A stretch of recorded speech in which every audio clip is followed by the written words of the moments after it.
Good afternoon, Savannah. Well, I'm Lynn Vincent, and this is my co-author and bestie, Sara Vladic. We want to start by thanking the Savannah Festival. It has been an amazing experience. We want to thank in particular Bo, Kim, Tara, and Erica, and also Ed Conant, who just introduced us. If you are not partying with Ed and his wife Joyce, you are missing the boat. They are awesome.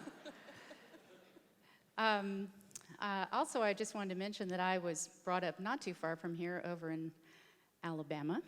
And I know you have the Dogs up north and you have Clemson. My son is a big Clemson fan, but is it okay to say Roll Tide in here?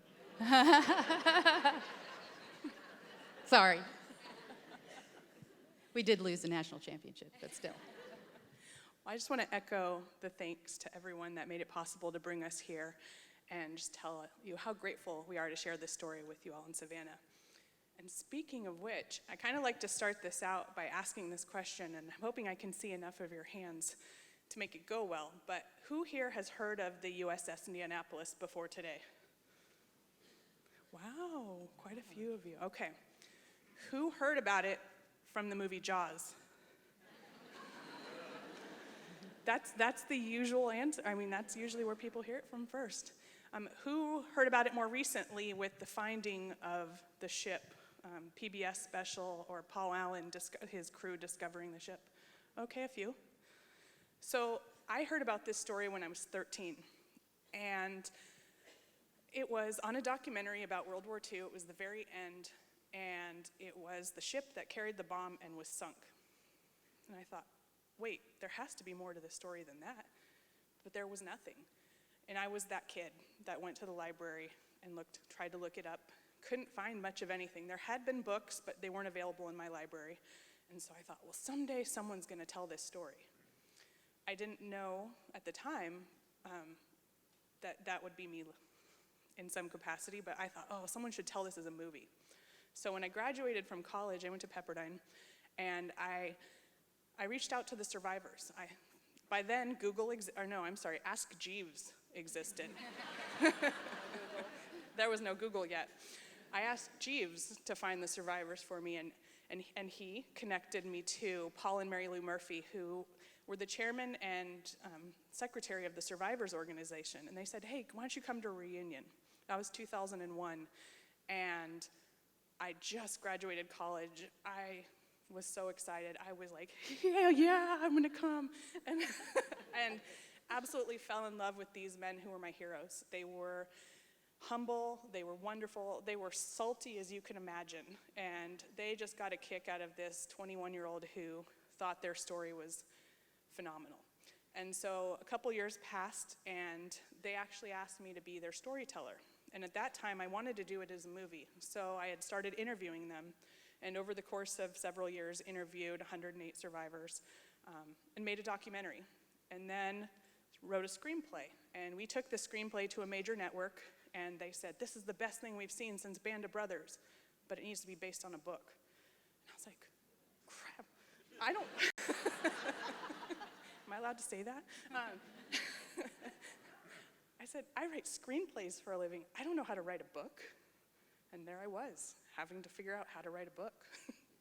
Well, as Ed mentioned, I had written a couple of books by then, and you know, as a Christian, I pray a lot about my work, and I really believe that God uses storytelling as a medium to communicate with people, and I believe that He really influences my work. And so I had already written, I can't remember how many books, but I had written military books. I had used my military experience to bring that into narrative. I really like exploring the psyche and what drives the particular American soldier, sailor, airman, Marine. And so I had been praying, and I had asked God to bring me an iconic World War II story.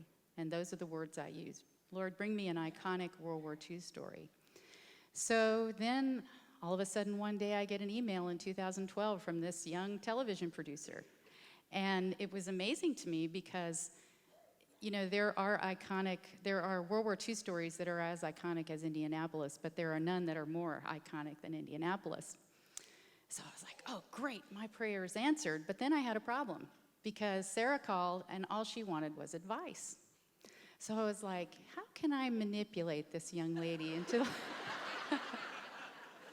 letting me help her with this book? But, I really did think that. But on the other hand, I really didn't also want her, she just wanted advice, and I didn't want her to think that I was trying to force my way into her project. And the more, we had talked on the phone a few times, and I had asked her for advice, and the more I talked to her, I realized I really like this lady, and I wonder how I can get her to work with me. And, I had a couple hesitations, though. I was very, very protective of this story and had been promising the survivors for years that if I was going to do it, I was going to do it right. And so, we finally decided to meet. Lynn and I, we'd been on the phone. We both live in San Diego, but it's a big place. We're an hour apart in the same city. And so, we're going to meet for lunch. And I had known at this time she had written Heaven is for Real, same kind of different as me. And I thought, oh man, she's going to show up in a sweater set carrying a Bible. And what am I going to do with that? And she showed up on a Harley, and I was like, oh yeah. And I said, this is going to go wonderfully. and so it did.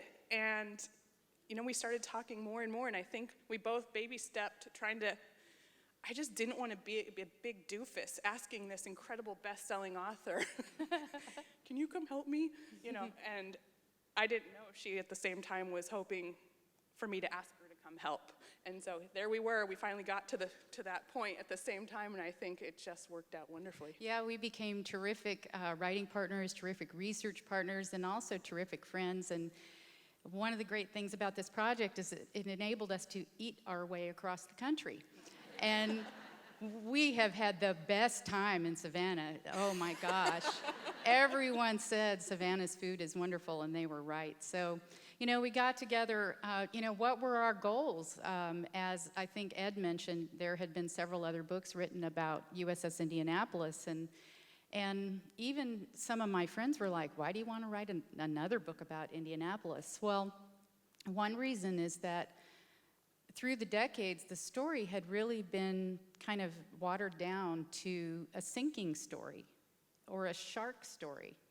And the truth is that Indianapolis was the flagship of the U.S. Pacific Fleet. How many of you have heard of Admiral Raymond Spruance? He was the leader of the Pacific Fleet, and it was from the decks of USS Indianapolis that almost the entire Pacific War was orchestrated and fought, because she was the flagship.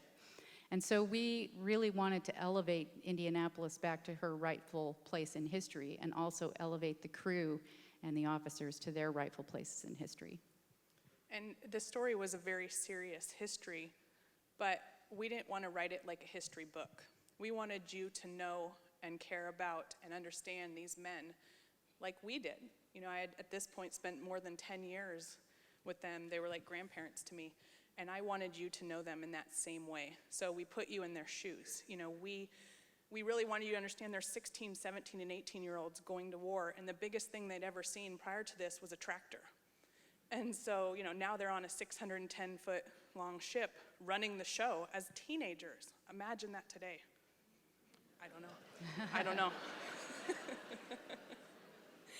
And so, these young men, and, the old salts were in their late 20s and early 30s. And so these men served aboard the ship, but we took you into their stories. They had letters they had written home at the time during the war, and, correspondence back and forth with their spouses or their mothers. We had diaries that they kept illegally. They were told not to write anything down about their missions or what they were doing. Well, some of them did anyway.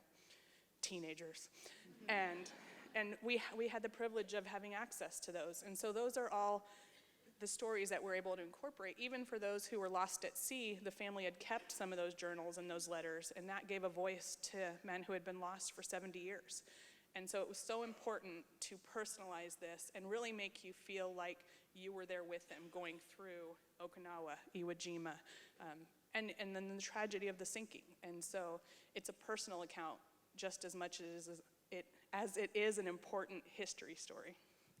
And we wanted to weave those personal accounts into serious history, serious naval history, serious American history, serious World War II history. And so we did a ton of documentary research, but we didn't want the story to read like a history book. So we tried to weave that in with those personal stories. To get that serious history, we did a lot of traveling, a lot of eating in various places around the country, National Archives, Naval War College, U.S. Naval Institute, the Naval Academy. We actually traveled to USS Salem, which is docked in Quincy Harbor near Boston, because that's the last World War II era heavy cruiser still afloat, and they're restoring it and turning it into a museum. So we wanted to be able to accurately describe the inside of the ship and what that would be like. Because of that documentary research, combined with the emotional power of what the men told Sara and told me, and through the letters and memoirs and diaries, we were able to take you right into the battle. And the first place we take you in the first few pages of the book is to the bridge of Indianapolis, just as a kamikaze plane is headed in. The ship is anchored off Okinawa. They are about to participate in shore bombardment, preparatory for the invasion. And here comes this kamikaze plane. The guns start going off, the 20-millimeter guns, the 5-inch guns, and they eventually shoot the plane down, but in its descent, it crashes the deck of Indianapolis, and 9 men are killed. And how many were injured? 27. 27 were injured. And so this is just on the eve of the Battle of Okinawa, and now Admiral Spruance has to shift his flag to the USS New Mexico, and Indianapolis is sent back to the States for repairs because she was too badly damaged to continue the fight. So by this time, many of you who are familiar with the battles of World War II will know that Okinawa was the last stepping stone en route to the mainland invasion of Japan. And so when Indianapolis is sent back to the States, to San Francisco, Mare Island, for repairs, the entire crew thought that she would never have to go to war again. What they didn't know was that there was an ultra-secret project that was taking place preparatory to ending the war, and that was the Manhattan Project.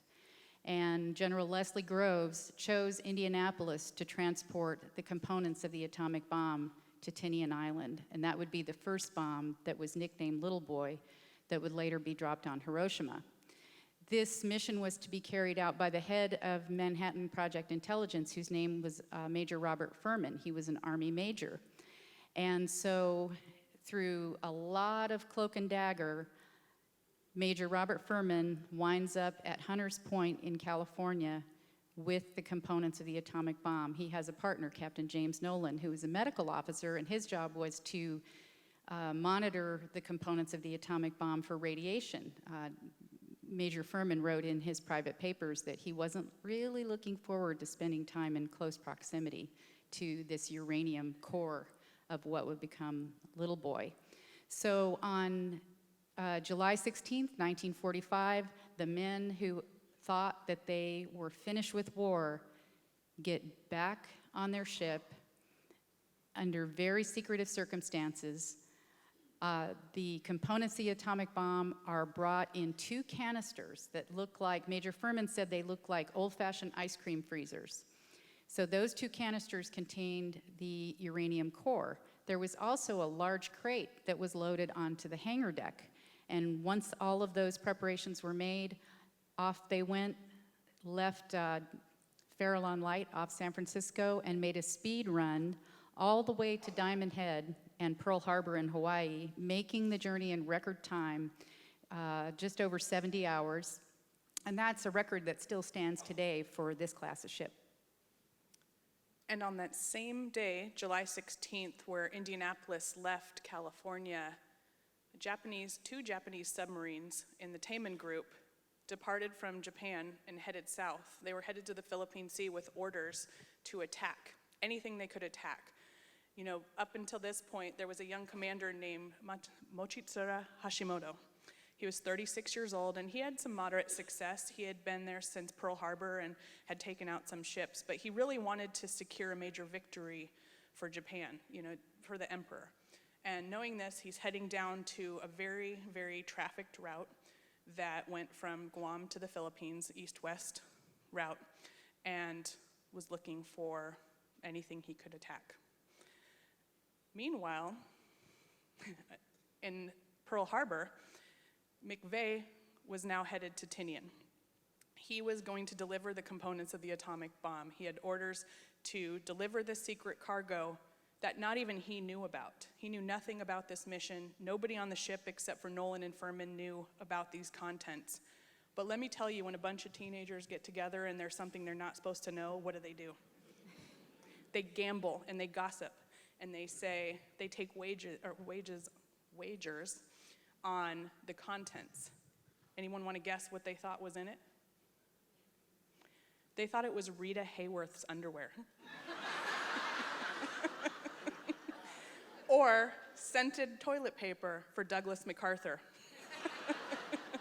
Needless to say, they were not right.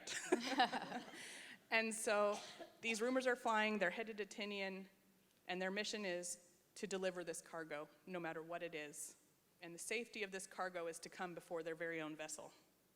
So when they get to Tinian Island, they are met by so many officers and brass hats in all of these boats streaming out to Indianapolis, and the shore is rippling with military police, and the sailors are still wondering, what in the world is this? It must be awfully important. They successfully drop the cargo, and then they head south to Guam. And now the next thing that's going to happen is Captain Charles B. McVeigh III, the commander, is now going to take his ship on a routine patrol, and not particularly classified, not a patrol, rather just a journey from Guam, 1,200 miles due west across the Philippine Sea to Leyte, Philippines. And he was really looking forward to this journey because about a third to half of the sailors and officers on board the ship were brand new and had no training, because the service academies and the boot camps were still turning out sailors and officers, even though everyone knew that it seemed like the war was drawing to an end. And the reason for that is because this homeland invasion of Japan was going to be huge. The casualty estimates were going to be somewhere around 1 million. And so Captain McVeigh had all of these new sailors and officers, and because of that emergency steam to deliver the components of the atomic bomb, he hadn't had time to train this new crew. So he was really looking forward to getting to the Philippines and getting this refresher training. So he gets his brief at Guam. And what you have to know is that because the entire focus of the war was now focused on the home islands of Japan, everyone considered the Philippine Sea kind of a backwater of the war. And so because of that, they were, frankly, a little bit complacent. And normally under these circumstances, a heavy cruiser would sail with an escort, a destroyer or a destroyer escort, and the job of that destroyer or destroyer escort was to watch out for submarines. But because everyone considered the Philippine Sea safe, they didn't provide an escort for Captain McVeigh. Also, when Indianapolis left port, there was a problem with the departure message. So the people who were supposed to know that Indianapolis was coming actually did not know she was coming. And finally, this intelligence report that Sara mentioned, that these submarines were headed south into the Philippine Sea, was classified top secret ultra. There was a recent movie about the Enigma project and this highly classified material. This material was supposed to trickle out to the fleet commanders and the forces afloat by being sanitized. But no one told Captain McVeigh that there were 2 Japanese submarines headed his way. And then just after midnight, July 30th, 1945, Hashimoto rises to the surface. This is right before midnight, he spots the Indianapolis. It's intermittent clouds, so the moon came out at the perfect time, the light shone down on the ship, and he knew he had her. And he fires 6 torpedoes. The first torpedo hits at the 12th frame. This is about the first is it 40 feet of the bow? 66. 66 feet of the bow.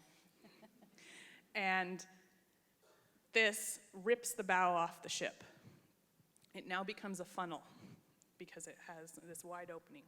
The second torpedo hits right below, well, right where the ammunition stores are, causing a huge explosion, taking the power out, killing a good portion of the crew. The Marines who were sleeping in those quarters, the officers' country, the stewards, and sick bay were all in the area where the torpedoes hit.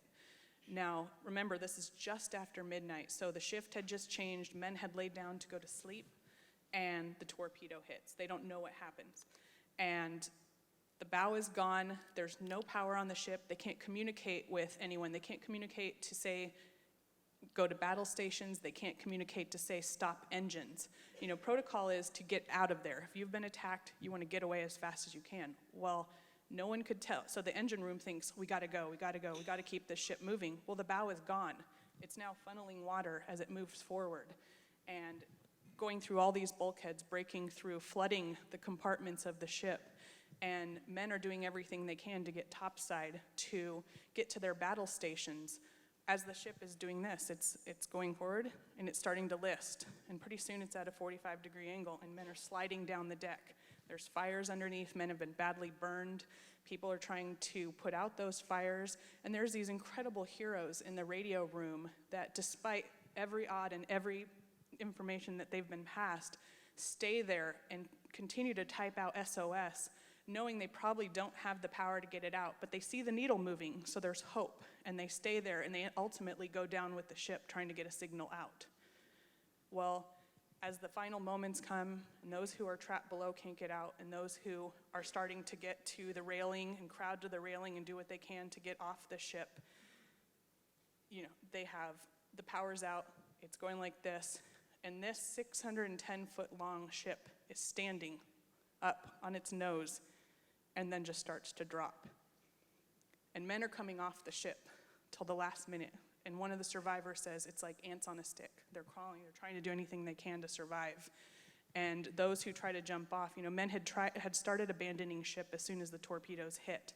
And the ship traveled about a mile. So people were abandoning ship and spread out over a mile throughout this time. But those last moments, people are trying to get off the ship, And they watch as their home, some for as many as 6 to 7 years, just watch it slip below the surface with bubbling waters, and that's the end of their home. And they're left out in the middle of the Pacific, hundreds of miles from the closest land, pitch black night, in 12 minutes. We've been talking longer than 12 minutes. That's how fast the ship sank. And as Sara said, hundreds of miles, over almost 300 miles from the nearest land. You couldn't, if you had tried to get sunk in the dead center of the Philippine Sea, you couldn't have done a better job than Hashimoto did sinking Indianapolis. So, as Sara said, the men were spread out over about a mile, and over the course of the next 5 nights and 4 days, they would become more and more spread out because of the currents. It's estimated that about 300 men went down with the ship or were killed outright when the torpedoes hit. It's estimated that somewhere between 850 and 900 men went into the water alive. Now, in a lot of shipwreck movies, you will see people with life rafts. Well, out of all of those almost 900 men, only about 30 men had life rafts. Many, many, many of the rest of the men had life jackets, and they began to coalesce in groups. The largest group was about 400 men, and they formed themselves into a circle and tried to link their life jackets together. Some men didn't have anything at all. In those first 24 hours, a lot of the men, well, we're estimating based on the size of the groups, but we think somewhere between 50 and 100 men died the first night. Some men were optimistic, though, because they knew that a distress signal had been sent. What they didn't know was that no one had received it. But they said, hey, we're supposed to be in the Philippines on Tuesday. Surely there was a departure message sent. But you remember I said that there was a problem with the departure message. So the people who were expecting Indianapolis didn't even know she was supposed to come. But someone else did come, or something else did come. Most of you have heard the Indianapolis story, know it's famous for the sharks. And that was a very real thing that these men encountered. You know, not tens of sharks, not dozens, hundreds. And what was so eerie about it to me, I mean, I grew up as a surfer, and we'd see a shark, and everyone would go to shore as fast as you could. Hundreds of sharks. And this water is so incredibly clear, you could see 50 feet down, and you could see them swimming. And they would go right between the guy's legs. And they said there were so many of them, they could stand on their backs. And I don't know about you all, but I just died thinking about this, my heart. And these men, and they don't know who the sharks are going to attack. And there's, a story of a young man named L.D. Cox, and he was swimming right next to his buddy, and the shark came up and just grabbed his buddy. And the wave of the water, he was so close, went over his head.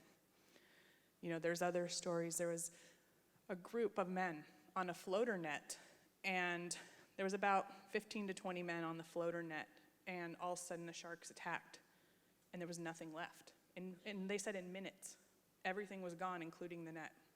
And so these men, for days, are fighting off these sharks, punching them. And they said, it wasn't the big sharks, the ones that you would think would be the scariest. Those were very docile, and they would swim around very slowly and watch, and then attack. But the little ones would come very quickly and very aggressively. And, spending these years with these men, hearing their stories, they're terrifying. But the thing that I heard over and over and over throughout the years is, by far, the worst thing about the sharks was there would be silence, and then you would hear blood-curdling screams. And you wouldn't know if it was coming for you, when it was happening, you wouldn't know how. You would just hear the screams, and then it would be silent. And that scares the hell out of me. I don't surf anymore. I don't swim in the ocean anymore.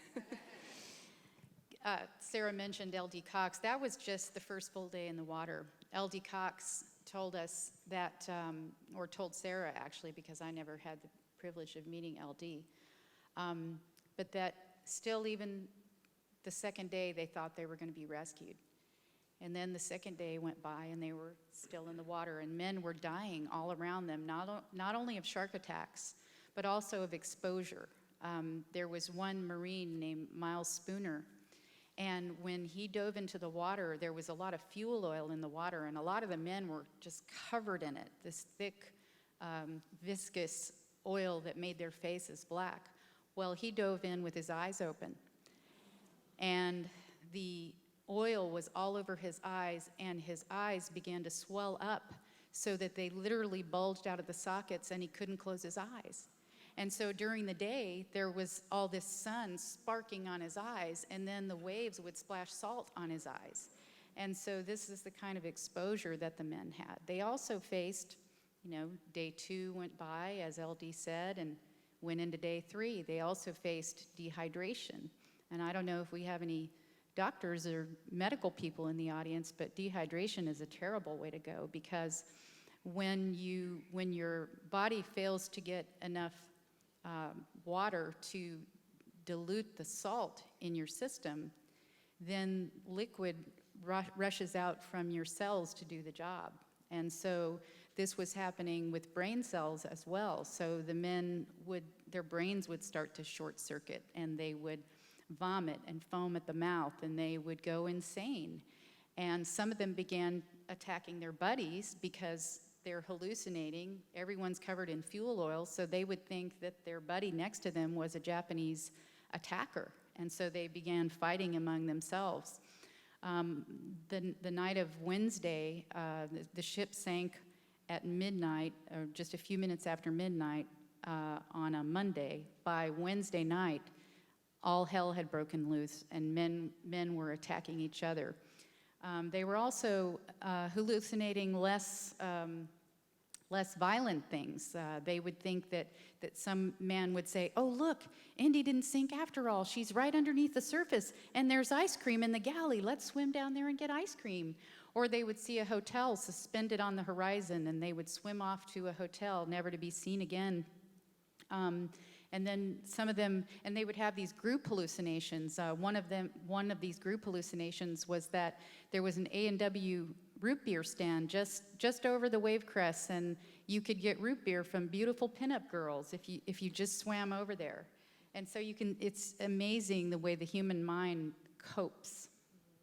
And that question comes up quite a bit for the survivors and us as well, is what did they think about? You know, they were in the water for 106 hours, I believe, and what did they think about? And, you know, some of them have sobering stories, and then some of them have funny ones. I mean, Al Salea, who was this 17-year-old Hispanic kid, he was a punk, and he liked to pick fights, and, you know, feisty guy, still feisty guy. And, sorry, spoiler alert, but he had a girlfriend at home, and everyone thought, oh, did you think of your lady friend? He said, no, I had a horse, and I thought of my horse, and I wanted to ride my horse. And Buck Gibson from, I don't know where, small town in Texas, he said he thought about fried chicken and his basketball and football coach. And, you know, Dick Thielen, he thought about his father. When he left, his father, you know, told him he better come home. And so every time he wanted to give up, he thought of his dad and made that promise and said, I'm not giving up, Dad. And that was very important. So these were the kind of things that these men thought about to get them through. So by now, 5 nights have gone by, and the men are on their 4th full day in the water. And it's estimated that there are only around 400 men left living at this time, and they're dying very rapidly now. And then a miracle happens. There is a patrol plane, and the name of the pilot is Lieutenant Chuck Gwynn. And they are out on a routine submarine patrol. And he's in a PV-1 Ventura, which is the race car of the fleet. And they are testing a new trailing antenna wire, and it keeps breaking. And so they are out over the Philippine Sea at altitude, and at this altitude, a pilot can see 400 square miles at a glance. A human head at this altitude would be as visible as the cross-section of a human hair seen from across a room. In other words, invisible. They're flying, and the trailing antenna wire is busted again. And so they do some rigmarole to try to fix it, and that involves opening a window in the deck. And so Gwynn looks down through the window, and just as quickly, he jumps back up again. And he says, his crew chief says, what's the matter? What's going on? And Gwynn says, look down and you'll see. And so they turn around, and the crew chief looks down, and he sees an oil slick in the water. Remember, I said there was all that fuel oil. You would not have been able to see human heads in the water, but they were able to see this fuel oil, and do you know what they thought it was? I bet Ed knows. They thought it was an enemy submarine. So Gwynn says, prepare for a bombing run, open the bomb bay doors, we're gonna bomb the enemy. And so they descend, and they're getting ready to drop bombs right on top of the men of Indianapolis. But at the last minute, Gwynn notices these strange lumps in the oil, and he's like, what in the world are those? And so he says, secure from bomb run, like a good commander. And they go lower, and they see the last thing in the world that they expected to see. And they can clearly see men in the water splashing and crying and praying and waving. And so at that moment, Gwynn transmits ducks on the pond, which is the signal for the men in the water. And so this transmission goes out to Leyte, and it goes down to the island of Palau, which is at the very bottom of the Philippine Sea. And one of the pilots that responds is a man named Adrian Marks, Lieutenant Adrian Marks. Do we have any lawyers in the audience? Yeah, Adrian Marks was a lawyer from Indiana. In World War II, a lot of men had established careers before they joined up to fight the war. So Adrian Marks flies his Catalina Dumbo plane up to the sinking site, and he thinks he's just going to be rescuing maybe some downed pilots, because that's what Dumbos do. They rescue downed air crews. So he flies all the way up there, and when he sees hundreds of men in the water, he can't even believe it.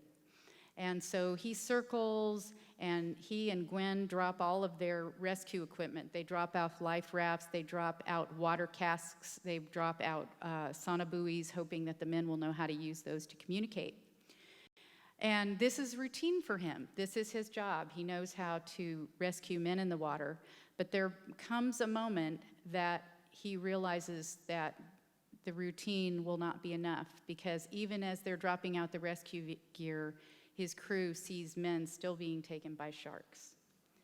And so he makes a rebel decision. Adrian Marks decides to land his Dumbo in the water. Now, a Dumbo is made to land in the water, but it's not made to land in 12-foot swells. And to do so was both dangerous and forbidden. But Adrian Marks was not a man to take no for an answer. And so he knew that no rescue ships would be in the area for at least 12 hours. So he decides, to heck with the rules, I am going to save these men. I'm in a position to do it, and I'm going to do it. And so his crew straps themselves in tight into the back of the plane, because, you know, they really might not make it through this operation. And Marks grabs the control column of his plane, and he executes a power stall and slams the belly of the plane into a wave. And the ocean rejects the plane and bats it back up 15 feet into the air. And so, just willing the plane to obey, Marks lands the plane on the swell again, and blue water sprays up over the windshield and slides away again, and finally the plane is in the water. And because of Adrian Marks, 53 men are immediately rescued. Do you want to talk about the rescue ships a little bit? Sure. Yeah. So Adrian Marks had put men on the wings, in the cockpit, everywhere he could, because he knew, like Lynn had mentioned, the ships couldn't get there before. It would take at least 12 hours. So he pulled as many as he could out. And then the ships, you know, it's after midnight, it's pitch black again, and rescue arrives. And so there had been 2 ships that arrived basically at the same time, the Cecil J. Doyle and the USS Bassett. And there is a long story. We could do an entire speech on the rescue. There was a mutiny. There was a lot of things that took place, but the biggest thing to note is that when they arrived, they didn't know these were Americans yet. They didn't know who it was. There were no reports of a sinking vessel, so it could be the enemy. It could be a trap. And so when they arrived, they were very nervous, but what Captain Claytor did, William Claytor, he actually knew that they weren't going to be there for a very long time, and he put his light, was it 18-inch? Spotlight, straight up into the sky, saying, "We're coming," and giving these men hope. And so many men credited him with that, for keeping them alive, grasping onto that, knowing rescue was coming. And that was very dangerous to do at that time. In those waters, you know, enemies were clearly there. They didn't know where they were, but they knew they were there. Obviously, there had been a ship sunk. So they risked that, shined that light up into the sky, and gave the men hope. And there was the USS Bassett. So one of the funny things that happened is, you know, the men are covered in fuel oil, and there's no word of who this sunken vessel is, so it could be Japanese. And Bassett sends out 2 LCVPs, small boats, out to this mass of men that are floating in the water. And Ensign Peter Wren, who was the one that said, "I'm a dummy, I think it should be told," he was a very young man, and he motors up to this group of men that are covered in oil, and he pulls out a .45 pistol, and he says, "Who are you, and what ship are you from?" And some salty dog in the water says, "Just like a dumbass officer asking dumbass questions." Now, Bo, I don't know how much time. 5 minutes until questions? Okay, thank you. Okay, so we'll say this quick, but the funny thing then was, he said, then we knew they were Americans. And so these men are rescued. They're taken back to the hospitals. They all are eventually brought to the same hospital in Guam, where they recover. And then on August 6th, they receive news, a bomb has been dropped on Hiroshima. And they were the ones who who were responsible for taking that core in order for that bomb to be delivered, and they helped end the war. And then 3 days later, the second bomb is dropped, and soon after, Japan surrenders. But what is interesting is that during this whole time, they were not allowed to write home and tell what they had been through. They had to write home and pretend that they were still aboard the ship. So we have these letters that say, darling, I'm ship business as usual, scrubbing the decks today. Meanwhile, he's in the hospital recovering from shark bites. So this is all going on. They're not allowed to talk about it, and the Navy is now mounting an investigation. Well, if you've ever served in the military, you know that accountability is important, but sometimes the military likes to fix blame at the lowest level. And I'm going to wrap this up quickly because I know we want to get to your questions, but essentially, after a brief investigation, the Navy decided to blame Captain McVeigh. This, even though he was not afforded a rescue ship, even though he was not given the intelligence that the Taimon group was headed south into the Philippine Sea, even though he was not notified there was another anti-submarine chase in his direct path, completely separate than the submarine that sank him. And so in December of 1945, Captain Charles McVeigh was convicted of failing to zigzag. And zigzagging was an anti-submarine tactic that even Commander Hashimoto, who sank him and who was called to testify against McVeigh in the court-martial, said it wouldn't have mattered. It wouldn't have mattered if Captain McVeigh had been zigzagging. Hashimoto said, I would have sunk him anyway. But during the court-martial, the translator didn't translate that exactly right. And so the court convicted McVeigh anyway. And that made it very public. It sent the message out to the public that the whole thing was McVeigh's fault. And all of these hundreds of families who had lost fathers and husbands and brothers and uncles had laid not all of them did this, but many of them laid their grief at McVeigh's feet. And so over the years, they would send him letters, these evil, vicious letters that said things like, if it weren't for you, I'd be celebrating Christmas with my son this year. If it weren't for you, my daughters would have a father.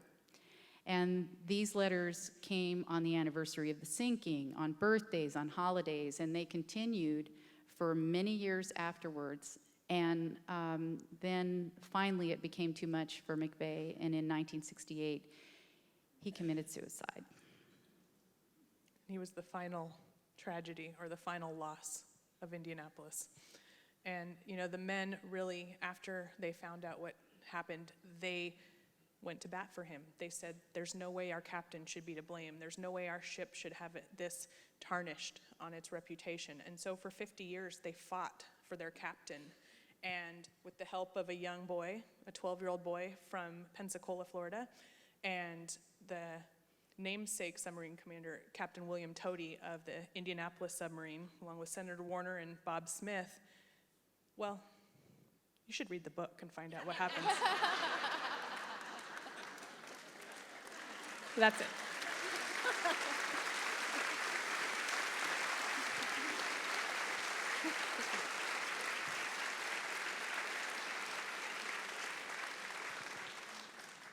Ladies, thanks for sharing that incredibly important story. And I'm going to start off, though. I heard a story that McVeigh's son was actually critical in the whole processing of getting him exonerated during the process. But the important part of that story to me was that when this actual event happened, he was 5 years old, and it took 50 years. So that's what that family carried for 50 years. Yes. Yeah.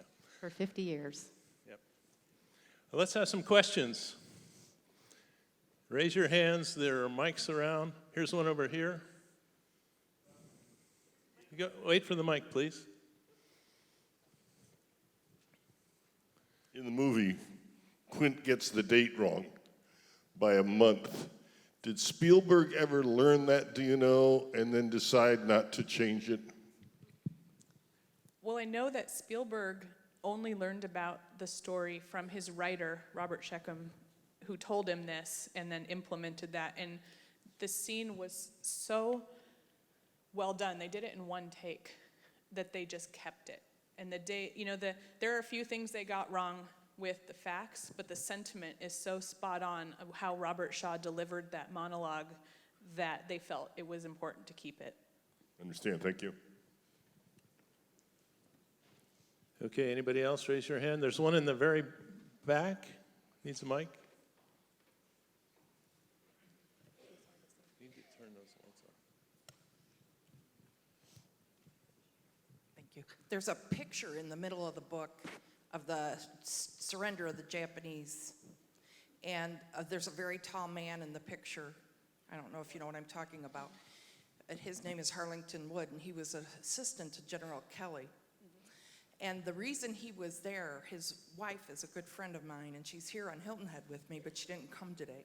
She didn't have a ticket. But I'm going to buy a book for her and have you sign it. But she told me that the reason Harlington was there was because he was 6 feet 6 inches tall. And they asked him to come to that surrender signing so that he could intimidate the shorter Japanese people. So I just wanted you to know that. Thank you. Okay, is anybody up in the balcony? Yes, there's one up in the balcony. Thank you.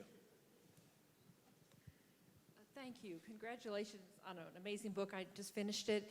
And what struck me is you talked about the psychology, the religious faith of the people that really helped them get through, and that there were no atheists in the water. Would you like to comment about some of the things they said in later life? Do they still feel that that was critical in helping them survive? Go ahead. Absolutely. There's a gentleman who, in the video you saw, who said that Lieutenant Gwynn made a dive and talking about the rescue landing. And actually in talking to 108 of the survivors, I can only tell you that 2 ever argued consistently with me about or debated on whether it was God or something else. What really came across was the men didn't understand. It wasn't that they deserved to survive. Most of them didn't believe that they deserved to survive, that their life, they knew because they had to live a good life. And they said, what I earned in the water was a chance to do something good for God. And that has come up hundreds of times. Absolutely. So it wasn't that others didn't believe and they didn't survive. It was that they were given a chance to live on behalf of them and do something good with their lives. You have one there? Yep. You've done such a nice job today. You deserve to ask the audience how many have read your book. He asked, how many of you read the book? Yay! Next, we have another one upstairs, way up in the top. Yes. Can you hear me? Yes. I was wondering, are there any survivors alive today? Yes, when Sara began the project, there were 117 living survivors. And when I joined, there were, I think, 36 is what we've come up with. Today, there are only 13 living survivors of Indianapolis. And one just died last week. And the youngest is 92 years young. And actually, we're going to be at the Tucson Book Festival here in about 10 days. And Al Saleh, the one who thought about his horse in the water, he's going to be with us.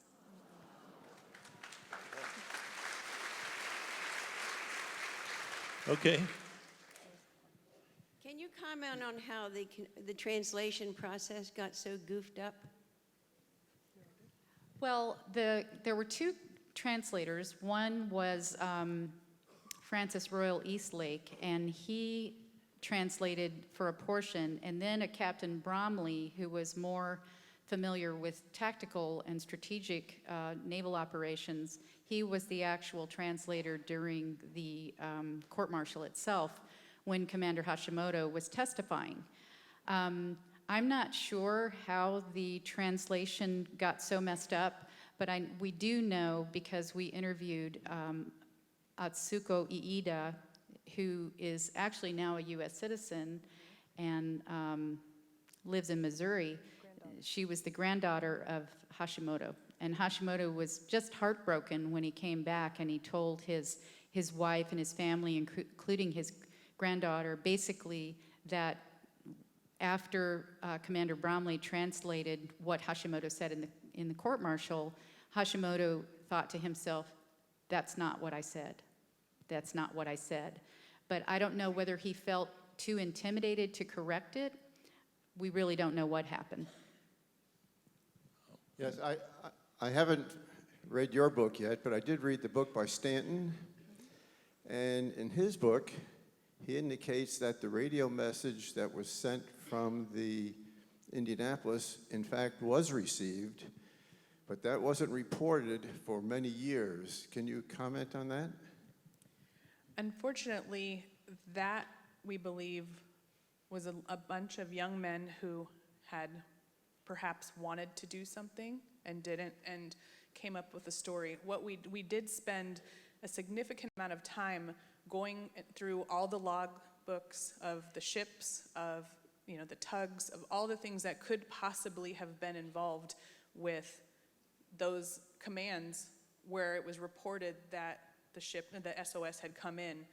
And there were no pages missing. There was nothing scratched out. There was absolutely nothing there to indicate that an SOS had come in, nor had they sent out a convoy to see if something was there. So what we believe really happened was an instant of, yeah, I heard that come in, but I didn't report it.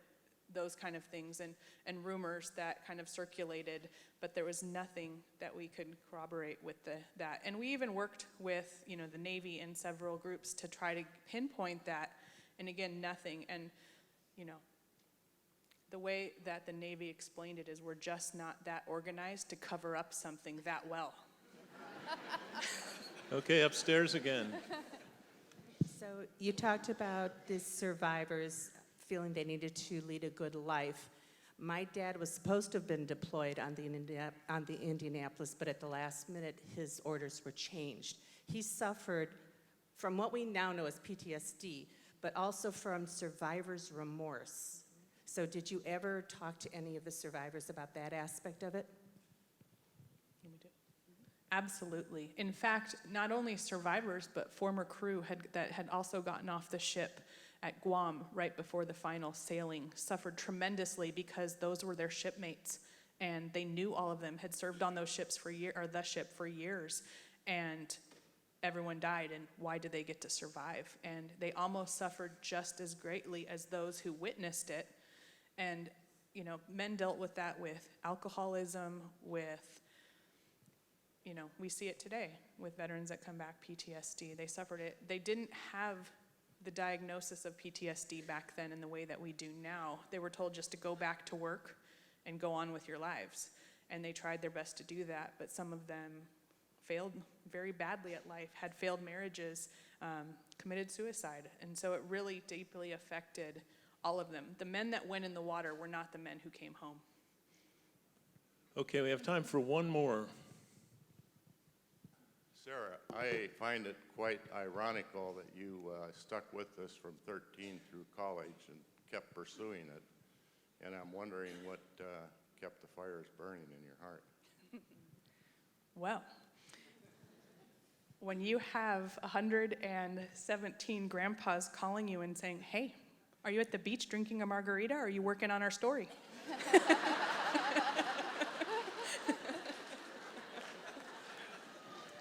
And truthfully, it was much bigger than that. And, I could tell you about this for hours, but it was tough. This was a hard story to tell right. I promised these men that I would do everything to tell it the way they wanted it. And there were days that I wanted to run screaming from this project. And those would be the exact days I'd get a phone call. Hey, I just want to know we're thinking of you. Are you telling our story? What can we do to help? Every time, without fail. And it was, believe it or not, God was so involved in this process that I got a kick in the butt every time I needed it, and I'm thankful for it. So it's been a privilege. For all the good and bad, it's been an incredible privilege, and You know, when we turned the book in, we handed it off to the remaining survivors. And let me tell you about the scariest moment ever. You don't care what critics think. You don't care what anyone thinks. When you hand a life story that you were tasked with over to the people that lived it, and you're waiting for an answer, scariest thing ever. And we got back, the first thing I got back was a survivor named James Smith said, "I couldn't sleep for 2 days. I had to find out what happened."